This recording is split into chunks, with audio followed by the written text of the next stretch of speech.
అని దబాయించేస్తారు. పిచ్చోళ్ళు బీజేపీ పాలిత రాష్ట్రాలు కాబట్టి వెంటనే దాని మీద విచారణ చేయబట్టి కేసు కట్టేసేసి అరెస్టులు చేసేసి సిబిఐ దర్యాప్తుకి ఇచ్చేసి దేశమంతా చేస్తుంటే వాళ్ళే లీకులు చేశారని రాస్తున్నారు. అసలైన వాళ్ళు నలుగురిని పట్టుకున్నట్టున్నారుగా.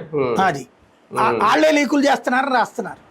అది అక్కడే ఫస్ట్ దశలోనే ఏమి పేపర్ ఒరిజినల్ పేపర్ ఏం బయటికి రాలా, అన్ని ప్రశ్నలు కూడా రాలా. అందులో కొన్ని వీళ్ళు బయట పెట్టారు. ఎవరు వీళ్ళే ఆ పేపర్ చూసిన వాళ్ళు, ఫైనల్ చేశాక చూసి ఓకే చేసేవాళ్ళు అనమాట. వాళ్ళు బయట పెట్టారు కాబట్టి వాళ్ళు వాళ్ళ పర్సనల్ అవసరాల కోసం చేసుకున్న పని మొత్తం ఇష్యూ అయింది. ఇప్పుడు ఇక్కడ ఫస్ట్ వచ్చిన అభ్యర్థి ఏంటి, డైరెక్ట్గా తను గవర్నమెంట్ ఎంప్లాయ్, ఈ ఉద్యోగంలోనే ఉన్నాడు, ఈ పనులు చేసే ఉద్యోగం. అతన్ని పక్కన పెట్టడం అంటే ఏంటి, అంతకు మించి లీకేంటి, ఇంకా నాకు అర్థం కాలే.